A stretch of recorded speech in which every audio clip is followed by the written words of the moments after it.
लेकर आए हैं आज की ताज़ा खबर। आदाब, मैं हूं आपके साथ सना वारिस। आज की ताज़ा खबर में जिन खास खबरों पर हमारी नजर रहेगी उनमें सबसे अहम खबर शहरियत कानून से जुड़ी हुई है। आज सुप्रीम कोर्ट में शहरियत कानून के ताल्लुक से 144 से जायद अर्जियों पर समाअत है। सहरुकनी आईनी बेंच ये सुनवाई करेगी। अर्जी में शहरियत कानून को चैलेंज किया गया है। दूसरी खबर भी शहरियत कानून से ही जुड़ी हुई है। सुप्रीम कोर्ट के बाहर शहरियत कानून के खिलाफ खवातीन का एहतजाज हुआ। खवातीन ने सीए पर समाअत के मद्देनजर खामोश एहतजाज किया।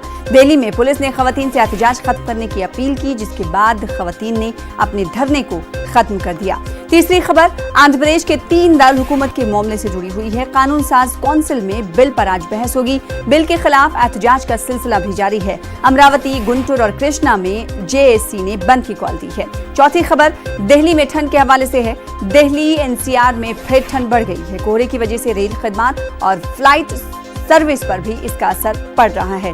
खबर ट्रंप और इमरान खान की मीटिंग के ताल्लुक से है। स्विट्जरलैंड में पाकिस्तानी वजीर आजम इमरान खान ने अमेरिकी सदर डोनाल्ड ट्रंप से मुलाकात की, जिसमें इन्होंने कश्मीर का मुद्दा फिर उठाया, जिस पर अमेरिकी सदर डोनाल्ड ट्रंप ने कहा कि वो अब भी मदद के लिए तैयार हैं। इसके अलावा कई और खबरें होंगी आज की ताज़ा खबर में शामिल।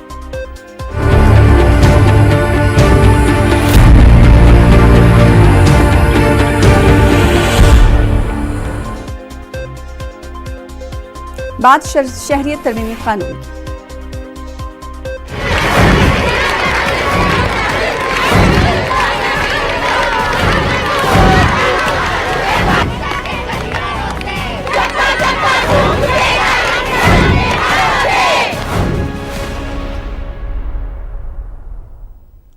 सुप्रीम कोर्ट में आज शहरियत कानून के खिलाफ दाखिल 140 से ज्यादा अर्जियों पर सुनवाई होने वाली है। मुख्तलिफ सियासी जमातों और समाजी तंजीमों की जानिब से शहरियत कानून को सुप्रीम कोर्ट में चैलेंज किया गया है। दरखास्त में शहरियत कानून को आइन की बुनियादी ढांचों की खिलाफ वर्जी बताया गया है। आज सीजीआई की क़यादत में सहरुकनी बेंच समाअत करेगी, जिसमें CJI justice Bobde, justice Abdul Nazeer और जस्टिस संजीव खन्ना शामिल हैं। सीए की हिमायत में भी अर्जियां दाखिल की गई हैं। मरकजी हुकूमत की जानिब से भी अर्जी दाखिल की गई है, जिसमें मरकज ने हाई कोर्ट से अर्जियां सुप्रीम कोर्ट मुंतकिल करने की अपील की है।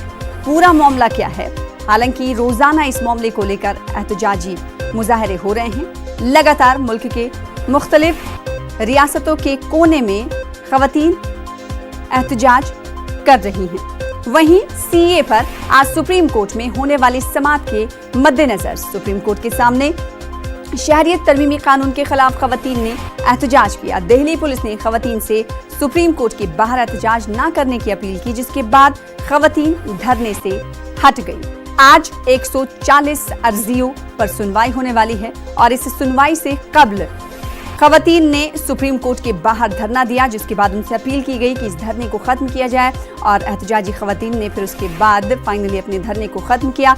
आज कई अर्जियों पर समाअत होने वाली है। हमारे नुमाइंदे सुशील पांडे जुड़ रहे हैं इस खबर पर। सुशील, आज काफी अहम दिन है क्योंकि शहरियत तरमीमी कानून यानी सीए से जुड़ी हुई 140 से ज्यादा अर्जियों पर सुनवाई होने वाली है। कितने बजे से ये सुनवाई शुरू होगी? वहीं समर्थन को लेकर भी आज अर्जी दाखिल की गई है सुप्रीम कोर्ट में। इन अर्जियों की तादाद कितनी?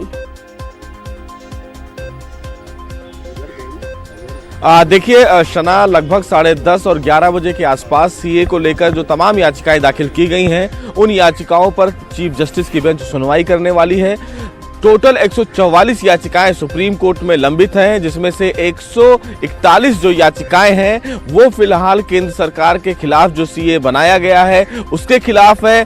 2 याचिकाएं फिलहाल समर्थन में है, जो फिलहाल केंद्र सरकार के इस एक्ट का समर्थन करती हैं। जो एक आखिरी याचिका है यानी कि 144वीं जो याचिका है वो केंद्र सरकार की खुद की याचिका है, जिसमें उन्होंने मांग की है कि पूरे देश भर के हाई कोर्ट्स में जो सीए से संबंधित याचिकाएं लंबित हैं उन तमाम याचिकाओं को सुप्रीम कोर्ट में ट्रांसफर किया जाए। एक ही अदालत इस याचिका पर सुनवाई करे, यानी कि 141 याचिकाएं फिलहाल केंद्र सरकार के सीए और एनआरसी के खिलाफ दाखिल की गई हैं, जिस पर आज सुप्रीम कोर्ट सुनवाई करने वाला है। केंद्र सरकार को इस पूरे मामले में पिछली सुनवाई के दौरान नोटिस जारी किया गया था और उनसे रिस्पांस दाखिल करने के लिए कहा गया था। हालांकि केंद्र सरकार की तरफ से अभी तक फिलहाल सुप्रीम कोर्ट में जवाब दाखिल नहीं किया गया है।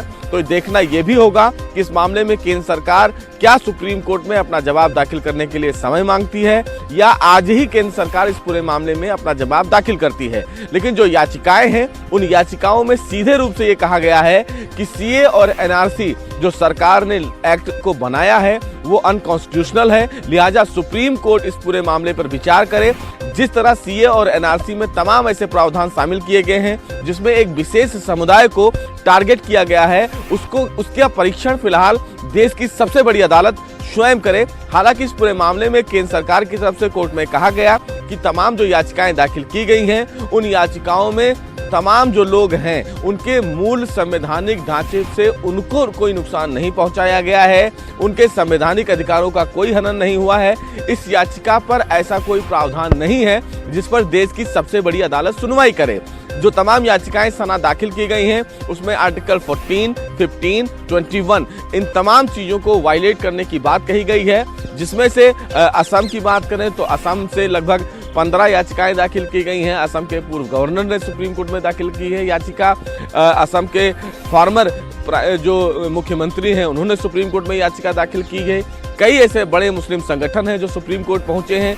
तो अब ये देखना होगा कि जब 141 याचिकाओं पर आज चीफ जस्टिस स्वयं सुनवाई करेंगे तो उनकी तरफ से क्या चीजें कही जाएंगी। और सबसे महत्वपूर्ण बात इस मामले में ये भी है कि केंद्र सरकार क्या कुछ जवाब सुप्रीम कोर्ट में दाखिल करती है, क्या वो और समय लेती है सीए को लेकर। लेकिन पिछली सुनवाई के दौरान केंद्र सरकार को एक नसीहत सुप्रीम कोर्ट ने जरूर दी थी और ये उन्होंने कहा था कि इस मामले में सीए और एनआरसी को लेकर केंद्र सरकार जो लोकल न्यूज़पेपर्स हैं, स्थानीय जो भाषा है उसमें एक पब्लिश करे सूचना और लोगों को ये बताने की कोशिश करे कि सीए आखिर है क्या, विरोध क्यों हो रहा है। विरोध के मामले में चीफ जस्टिस ने ये कहा था कि अगर विरोध कम नहीं होता है तो इस मामले को वो एंटरटेन नहीं करेंगे। कल जब सुप्रीम कोर्ट के बाहर रात में 11 बजे कुछ महिलाओं ने उसके विरोध में यहाँ पर प्रदर्शन किया तो भी कहीं ना कहीं हरकत में दिल्ली पुलिस आई, उन लोगों को मनाया गया और वापस भेजा गया। लेकिन जिस तरह विरोध हो रहा है उस विरोध पर आज की सुनवाई काफी क्रूशियल होगी और सेंट्रल गवर्नमेंट का स्टैंड सना वो काफी इंपॉर्टेंट होगा कि सेंट्रल गवर्नमेंट इस पूरे मामले पर क्या कुछ अपनी दलीलें कोर्ट में रखती है। लेकिन केंद्र सरकार की अगर बात करें तरमीमी कानून को लेकर ही ये तमाम अर्जियां दाखिल की गई हैं जिस पर आज सुनवाई होने वाली है। इन तमाम अर्जियों पर सुनवाई की नौयत क्या होगी? क्या फर्दन एक एक करके इन अर्जियों पर सुप्रीम कोर्ट सुनवाई करेगा या फिर सभी अर्जियों पर एक साथ सुनवाई करेगा? जी देखिए सना, सभी अर्जियों पर जिसमें ग्राउंड सेम है कि सीए और एनआरसी को अनकॉन्स्टिट्यूशनल बताया गया है तो उन तमाम अर्जियों को एक साथ सुनेगा। हालांकि 2 और याचिकाएं जो अलग से दाखिल की गई हैं जिसमें एक्ट का समर्थन किया गया है उन याचिकाओं पर सुप्रीम कोर्ट अलग से सुनवाई करेगा। हालांकि केंद्र सरकार की उस याचिका पर सुप्रीम कोर्ट भी सुनवाई करेगा जिस याचिका में केंद्र सरकार ने ये मांग की है कि देश भर के हाई कोर्ट्स में सीए और एनआरसी को लेकर जो तमाम याचिकाएं दाखिल की गई हैं उन याचिकाओं को सुप्रीम कोर्ट ट्रांसफर किया रहे। केंद्र सरकार ये चाहती है कि इन तमाम याचिकाओं का परीक्षण सुप्रीम कोर्ट स्वयं करे, ना कि देश भर के तमाम जो हाई कोर्ट्स हैं वहां पर संबंधित हाई कोर्ट इसका फिलहाल सुनवाई करें और इसीलिए केंद्र सरकार ने ये अर्जी दाखिल की थी। हालांकि सुप्रीम कोर्ट फिलहाल केंद्र सरकार की इस अर्जी पर सुनवाई के लिए तैयार भी हुआ था। तो अब देखना यह है कि जब चीफ जस्टिस ऑफ इंडिया इस पूरे मामले की सुनवाई करते हैं तो क्या कुछ अहम जो ऑब्जर्वेशन है, जो टिप्पणियां हैं वो करते हैं। जी क्या लगता है सुशील, जिस तरह से पहले ही सुप्रीम कोर्ट की तरफ से कहा गया है कि मरकज इस कानून को लेकर आवाम को अपने कॉन्फिडेंस मिले, इश्तहारात जारी करे, तो क्या लगता है कि आज सुप्रीम कोर्ट मरकज से ये पूछ सकता है कि आपके इश्तहारात और घर घर जाकर लोगों को समझाने के बावजूद भी प्रोटेस्ट जारी, आखिर इसकी वजह क्या है? जी देखिए, केंद्र सरकार की तरफ से अगर बात करें शना तो कई वरिष्ठ मंत्री जो हैं वो फिलहाल सीए और एनआरसी के संबंध में लोगों को समझा भी रहे हैं, क्योंकि एक ऐसा ये संवैधानिक मुद्दा है जिसमें लोगों के बीच में घुसकर लोगों को समझाना बहुत मुश्किल है। लेकिन ये जरूर है कि आज सुप्रीम कोर्ट में केंद्र सरकार ये बता सकती है कि इस प्रोसेस को लोगों को बताने के लिए वो किस प्रकार के कदम उठा रही है, किस तरह लोगों को समझा रही हैं। होम मिनिस्टर किस तरह लोगों के बीच में जाकर लोगों को समझाने की कोशिश कर रहे हैं या उनके जो अधिकारी हैं वो किस तरह लोगों को समझाने की कोशिश कर रहे हैं, इस बाबत आज जानकारी केंद्र सरकार सुप्रीम कोर्ट में दाखिल कर सकती है। जी बेहद शुक्रिया। इस खबर पर नजर बनाए रखें, हम आपसे दोबारा भी राब्ता कायम करें।